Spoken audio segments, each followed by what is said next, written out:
Well, hello, hello, hello. I'm glad you're here with me. Say, listen, let me ask you a question while everybody's getting settled in here on our Bound to Excel page. I really appreciate you tuning in today. But I have a question for you, and we're going to talk about this. But first of all, I want to introduce you to a little situation I've got going on here. Okay, if you can see that, it is a kitty cat that is hanging on. And down here is a little birdie that's also hanging on. And the words say, hang tough, it'll be over soon. Well, just a moment when I return, I want to talk to you about, are you hanging tough? Are you handling this pandemic okay? Or what's going on with you? I'll be back in just a moment.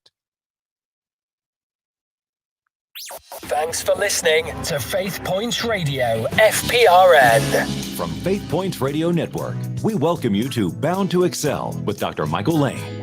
We believe you will enjoy the content of today's program that will be filled with information for spirit, mind, and body. Now, here's your host, author, speaker, and counselor, Dr. Michael Lane. Well, hello. I hope this Thursday is a good one for you, and I pray that you've got off to a great start this morning and things are moving along well for you. That's an important thing, isn't it? Well, during this epidemic, there's pandemic thing that's been going on. It is a worldwide situation. And I know there's a lot of thoughts, differing thoughts, and so on going on. It's kind of an interesting time. It really is.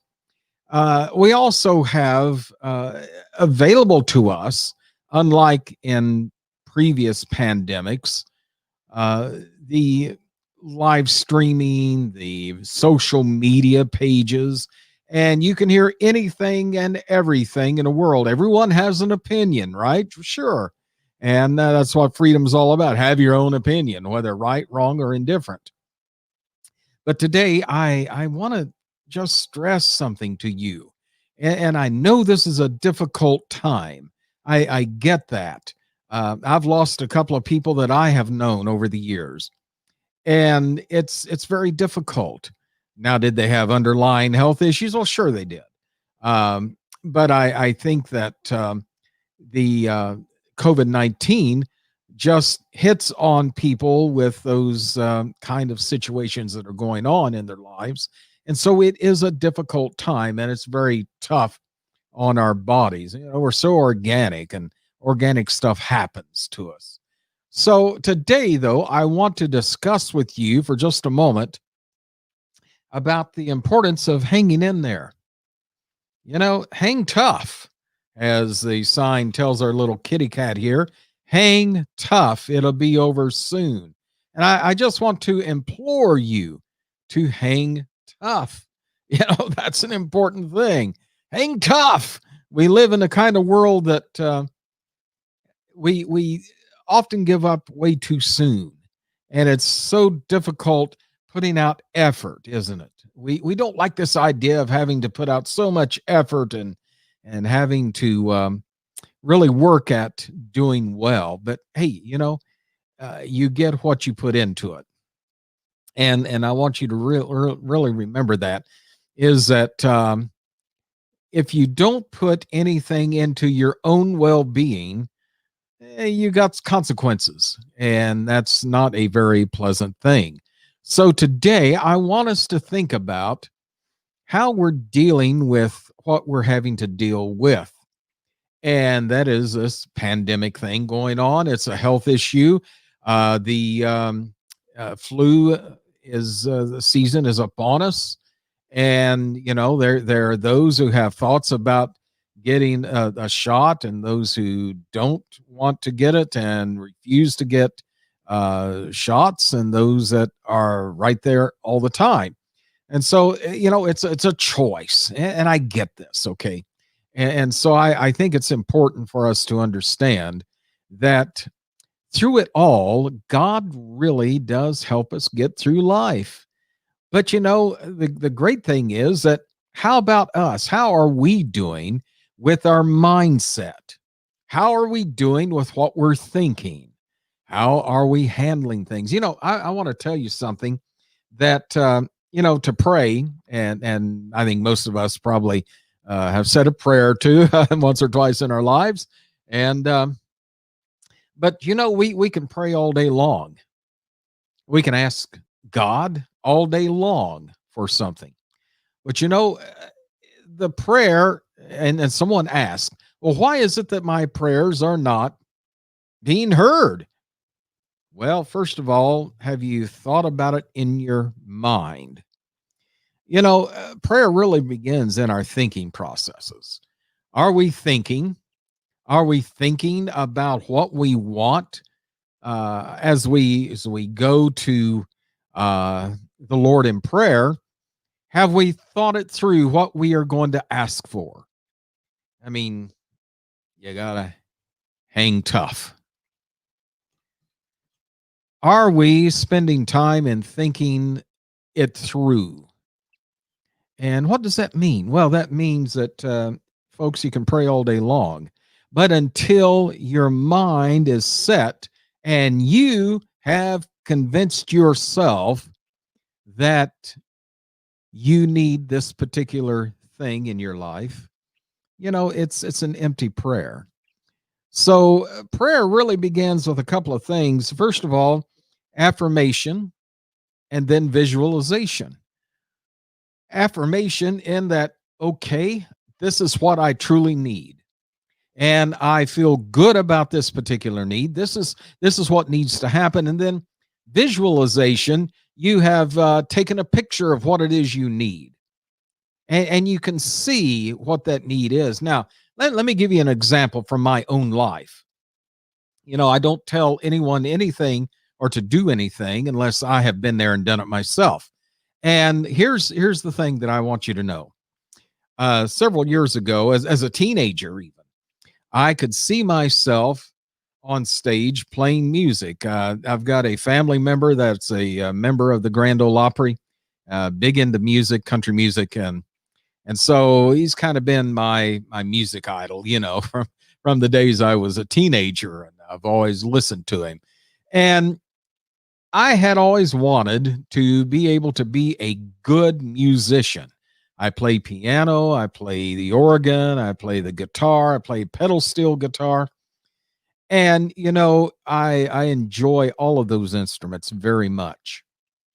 Well, as a teenager, I was learning to play the guitar, and my grandmother, who is from the hills of southeastern Kentucky, she knew how to play guitar, and she taught me some basic chords. And so, but I got it in my brain. I got a picture of what I wanted to do with my life.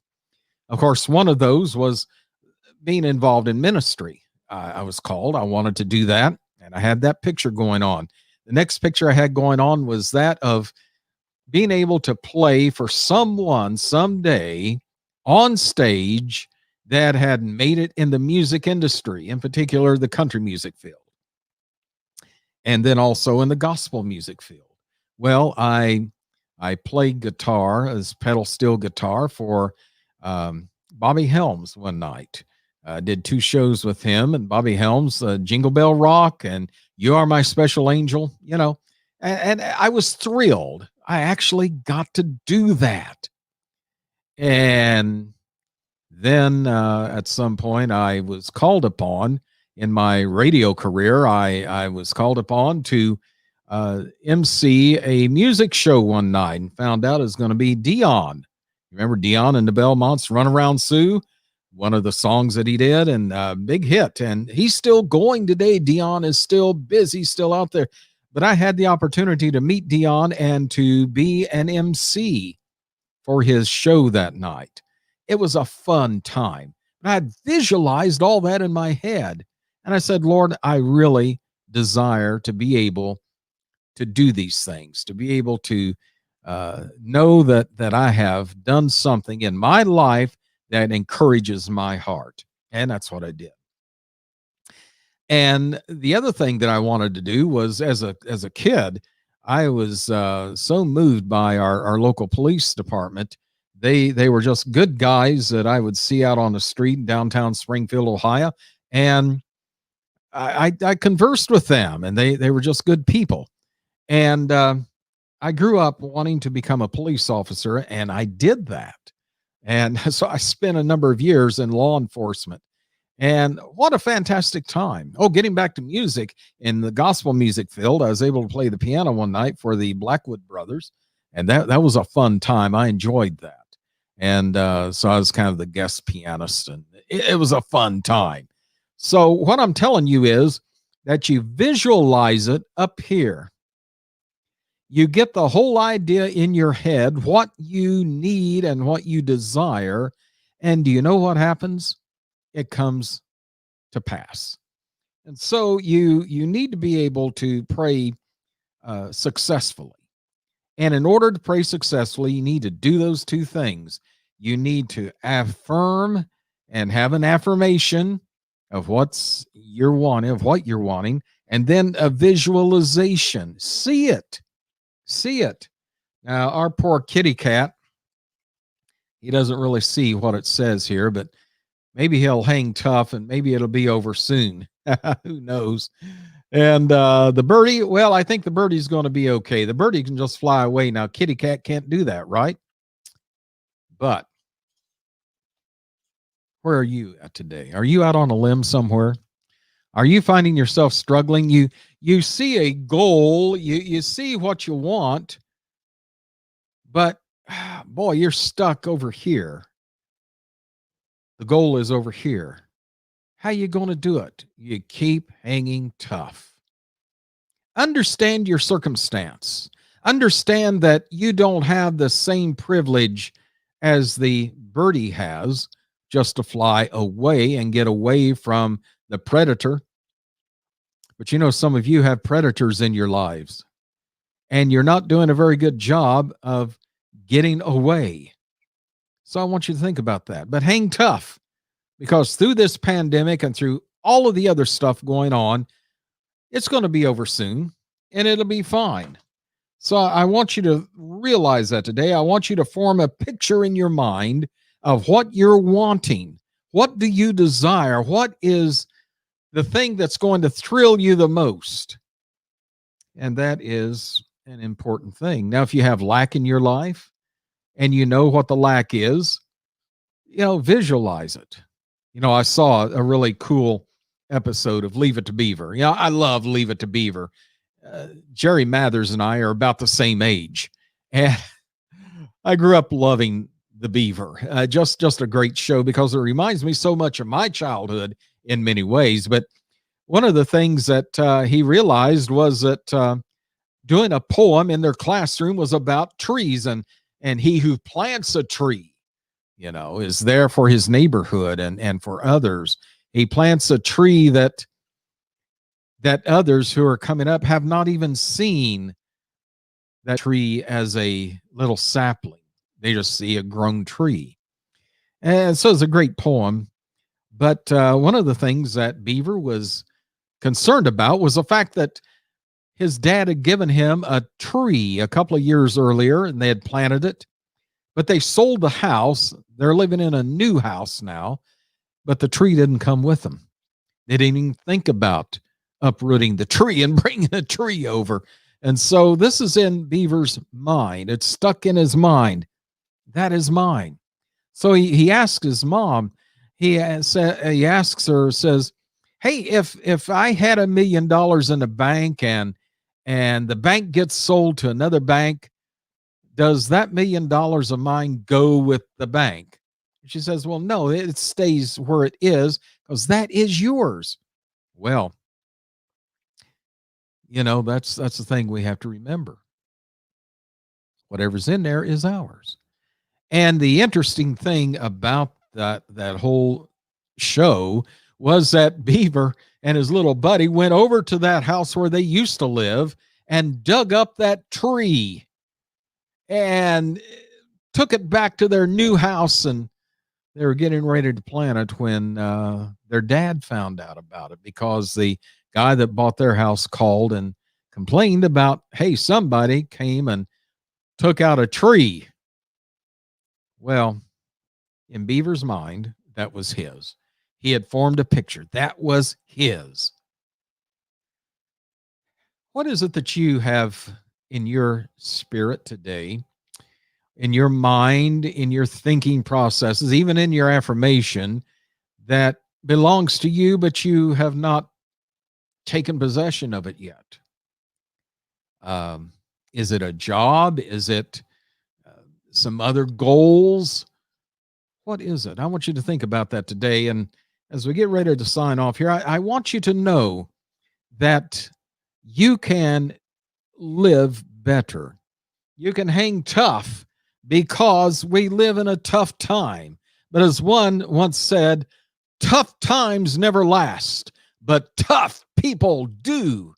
Yeah, I like that. Are you tough? You got to be. It's the kind of world we live in. You got to be tough. So toughen up. Whatever you need in life, affirm it to yourself and then snap a picture of it. Say to yourself, this is what I need. See it in your mind. Draw a picture in your mind. Some of you may be pretty good artists. And if that's the case, sit down and draw yourself a literal picture of what it is you need or what you think a picture of what you need would look like. I think that'd be a good thing. Well, okay. I hope you're doing well today. I want you to be healthy, wealthy, and wise. And I think that's a very important thing to do. And remember, as I sign off here, and I'll see you next week, okay? I want you to remember this one thing, folks, that you're bound to win. You're born to win and bound to excel. Until next time, God bless.